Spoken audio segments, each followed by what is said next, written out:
Now, can everyone? Okay. Hi, everyone. I'm Katherine Okpara, and I am a UX researcher for the Create stage. And today, my topic is around navigation and discoverability, and I'm just going to talk about some of our research initiatives that are ongoing. So, as many of you may know, every quarter since we've started running the System Usability Scale Survey, we have received feedback related to navigation and discoverability. And a lot of the pain points shared in SUS are kind of related to the amount of features in the UI, the experience of moving from one part of GitLab to another. So for example, moving from a project to another project or a project to a group, general wayfinding like that. And then also around settings not being easily discoverable. And currently, a lot of users are having to deal with these problems by bookmarking pages in their browsers, opening all kinds of tabs to keep track of things, and even some clever workarounds like using to-dos to keep track of links that they need. So previously, navigation was an unowned category, so it didn't live in a certain group.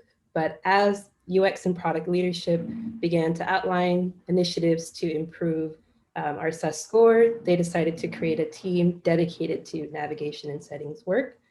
So navigation and settings is now an official category, and currently Create Editor is responsible for navigation and settings work. So at the beginning of the push for work on navigation and settings, we actually had some epics created to outline the prioritization and scope.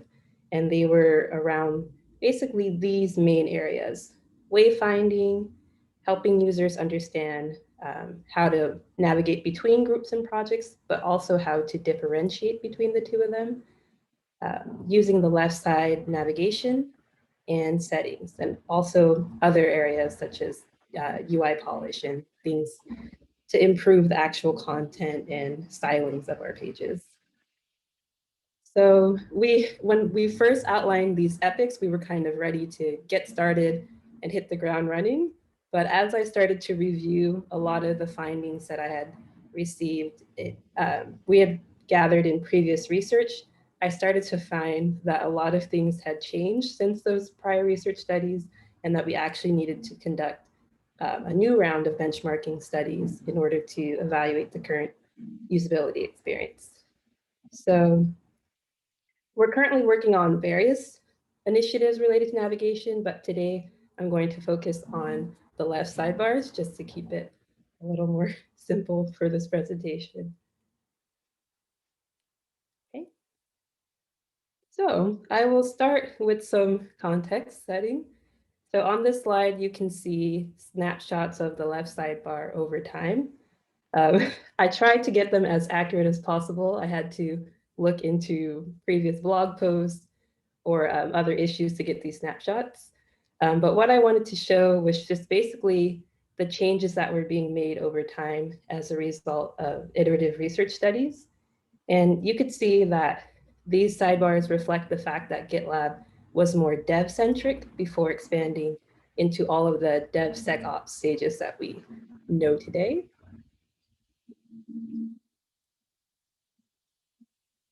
So, and that leads us to the current state. So, oh, sorry about that. My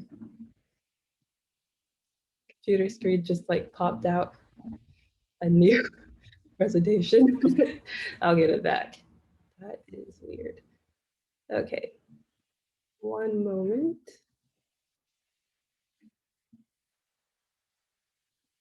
I am sorry for that. Okay, let me resume the share. Am I still sharing my screen? Sorry about this. The whole thing just got messed up. Okay. Thank you all. Okay. Resuming where we were. So basically, now you can see the current state of our group and project level left sidebars in these snapshots. And they have basically grown without cohesive research efforts since 2019 because navigation was unowned during that time. And so if you look at kind of the changes from the previous slide, you'll start to see that our sidebar started to expand along with the DevSecOps stages that were added. So in total, this kind of doubled the amount of features displayed in the left sidebar, including the second level items. So the items that are underneath CI/CD, underneath security and compliance, and things like that. So after doing this initial audit of the left sidebars, I realized that quite a lot had changed since the prior research studies. So we actually needed to take a step back and benchmark the experience. So what we did was conduct tree testing of the group and project level left sidebars to use this method to evaluate the findability of contents in the left sidebar. So in these studies, participants were given tasks to complete using the left sidebar. And the task covered a variety of scenarios, such as setting up default branches, planning work cycles, managing labels, just different tasks that our users might have to complete in GitLab. And the goal of these tests was to answer the following questions, which is basically how easy or difficult is it to find content in GitLab? What content is easy to find and what content is more challenging? So at a high level here, you can look at some of the overall results. So for the tasks included in the group level tests, the overall success rate was around 47%, which is much lower than we would expect. We would ideally hope for 75% or more in terms of showing good usability of our left sidebar. So our most successful tasks were merge requests and wiki. Those were tasks that users completed in very little amount of time, and they were able to directly go to those spots. And the least successful task for the group level was the analytics repositories. In that task, they were looking for the summary of test code coverage, and there were a lot of variations of where they expected to find it. So if you want to take a closer look at the study findings, you can click on the link, but I'll also share that we saw similar patterns in the project level left sidebar test. So here the overall success rate was a 52%, which is also relatively low. And we also saw that the most successful tasks were merge request and wiki, but also the vulnerability report that's under security and compliance. And similarly in this test, the analytics were the most challenging tasks. So through these two studies, we were able to measure the baseline usability of the left sidebars and gather metrics about first clicks, time on task, and overall success rate. So because both studies had relatively low overall success rates, we know that we have a lot of room for improvement of the navigation structure. But we also saw that there were certain areas that had significantly lower scores than others. So we'll take a look at a couple of those more challenging areas. So the first one we'll talk about is analytics. So at both the group and project level, users struggle to find the right location for the analytics items. And if you take a look at the analytics structure in the screenshot on the right, you can see that they're split into multiple subsections. So basically what I was seeing in this test was that a lot of users, they knew to first click on the analytics category, but the actual section to go into was more challenging. And so, for example, for the task of value stream analytics, it had a 13% success rate. And we saw users clicking on insights, but also the project overview and milestones. And if you kind of think about it, value stream analytics is kind of related to going from idea to production. And it kind of relates to the overview of a project, but also how the progress of the project and the success of it. So you can kind of see some of the logic behind those choices. And similarly, for code coverage statistics, we saw that only 6 participants selected the correct location, which is analytics repository. but they were also selecting analytics insights and code review. So that was also kind of showing a bit of the thought process there. And then at the group level, analytics repositories is basically parallel to analytics repository. And we saw people looking in the group overview, merge requests, and analytics insights. So, and at the end of the test, a participant remarked that some of the analytics that should be closest to developers, such as code coverage trends, pipeline trends, languages, things like that, felt a bit hidden. And so for this participant, they were stating that because they have a general task to manage the project and kind of go in and look at these things, they were aware of it, but the actual developers might be less likely to find these analytics, even though those are some of the most important things that they might want to know about the project. And our next challenging area was in the operations area. So actually there was a previous study that was focused on operations items that was conducted, which group? I think it was in the operations metrics group, but I might be wrong. But basically they conducted a first click test to test two proposals.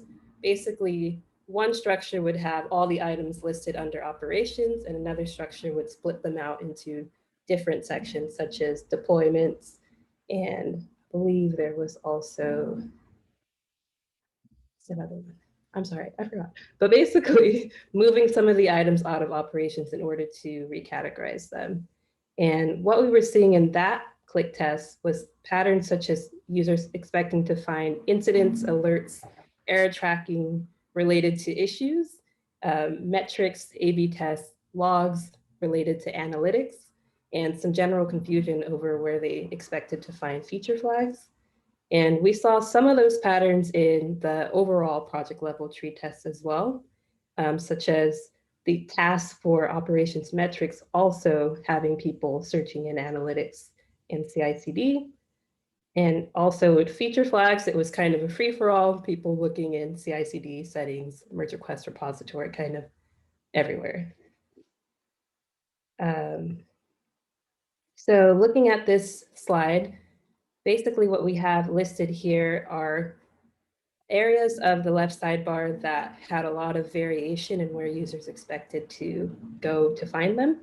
And we will conduct follow-up research studies to explore these areas and gather additional evidence about why users are expecting to go to certain sections for them, and to kind of dig more into the confusion that's happening there.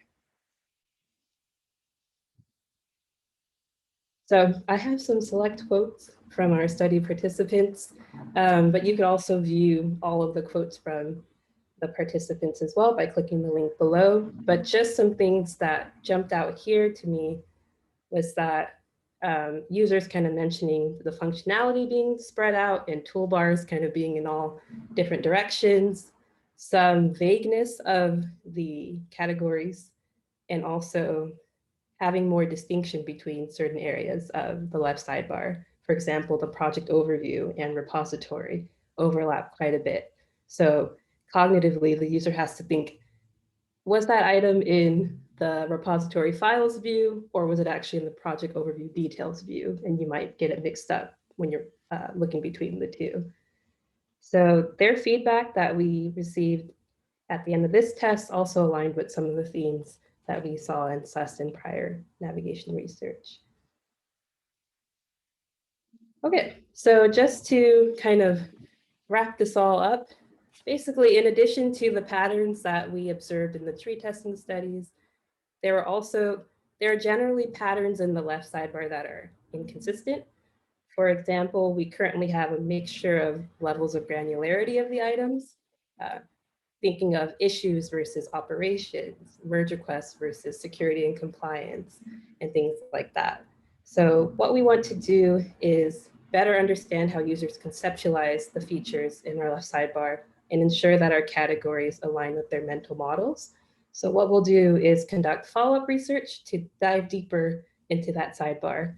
And starting with the card sort, just to get a better sense of how they're categorizing items, a content audit to analyze the actual workflows and jobs to be done that are represented by our left sidebar.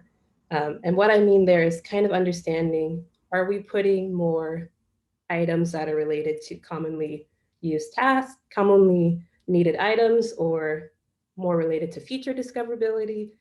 Kind of, we want to see the balance of that information because we might be able to restructure the sidebar so that we can actually provide more feature discoverability throughout a user journey instead of relying on only the sidebar for promoting new features and things like that.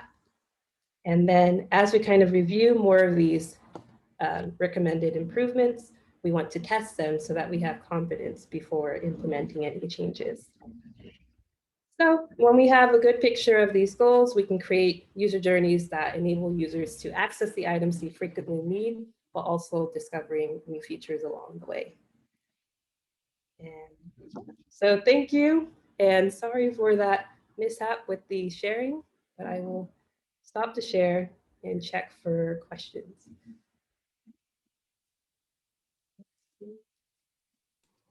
Mine wasn't necessarily a question, just kind of an FYI that we're looking at some of the stuff within Access. Yes, that. And are you talking about, because I know I recently saw an issue about applying settings globally, but also the one about push rules. Is that what you're thinking of? Yeah, so the problem is like it's going to touch a lot of groups, and Michael already has done a bunch of work with settings, so I'm trying to aggregate everything everyone's done to see that I'm not overdoing or doing over people's work. And then also, if we move forward with merging groups and projects, how does that affect or impact navigation? Right. Awesome. Let me get into the doc. I lost the doc, so I'm going to look, but if you have questions, feel free to verbalize while I have the next one. This is awesome. This is super impactful research. It's funny because I think Mike Long and I were both furiously typing basically the same thing at the same time, which is, this is Conway's Law in action. It's inside out thinking. And we need to share this really broadly. So my request is, Katherine, I would like for you to present this, an abbreviated version of this in the product weekly. Every PM needs to deeply understand what you have learned. And you can do this in phases because I understand you have some next steps. So let's share what we know now. Let's have you come back and share again after you've done your next steps. And I'm happy to work with you and Adam to shape how we get that message to the PMs and the PM weekly. All right. So that sounds good. Mike Long? Yeah, or we can move to Austin. Mine was a duplicate of Christie's. I didn't realize that, and it was more of a kudos for uncovering that. Awesome. Austin, go ahead. Yeah, so I've come across this question a few times. Where do we put things in the navigation? Where they belong? Which grouping should they go under? And for the most part, the features I've worked on have already had a home, but we've had a few times that it's come up as a question. A great example of this would be audit events was most recently put into question because it was buried under settings, but it wasn't a feature that you needed to be necessarily like a maintainer of a project to see. So we didn't want to keep it buried any longer because it was kind of masking a capability for people that should have access to it. So our thinking at the time was, oh, let's just move it into security compliance because it's got the word compliance in it, and that's my group. So when we come to those crossroads, should we ping you or bring you into an issue to get an opinion on that, to kind of draw from this research, or like what's the best way to pull from what the research has been conducted already? Yeah, so this is a really good question, and it's something that the editor group is currently thinking about as it relates to nav and settings, because we want to create the foundation, but we also know that going forward, groups will kind of have to manage things on their own and figure out, you know, what to do by themselves, and we might not necessarily have eyes on everything. But I would say if you have a question, feel free to ping me, and yeah, I would be happy to weigh in. But I'm hoping that we could also come up with some type of documentation. I'm not sure if it would be in pajamas or in the handbook, but something that's related to the patterns and insights that we've learned from research so that teams can refer back to it when they're making navigation related changes. I think that would be helpful, but if you also have ideas on this sort of thing, feel free to propose anything that might work. Yeah, that's a great response. I think just a quick follow-up. Do you see anything in your research that indicated if we should match the structure across the different levels of GitLab? So the tie on to my question was push rules is in a different place in the admin area, at the group level, and the project area. So should we do all the same thing in all 3 layers, or keep it unique depending on the organizational layer? Yeah, so I would say that we don't have specific research on which way is better, but I would say that currently most things tend to follow the similar pattern at the group and project level. So you have the issues and then you have the same items underneath, and then similarly with other areas like that. So I think currently we would go with consistency, but that actually is something that we should dig into more as well. Cool. Thank you. Could we maybe do the next couple of questions asynchronously in the agenda doc? Would that be okay for everyone, so that we still have enough time for Pedro to walk through his presentation? Sounds Awesome. good. Thank you.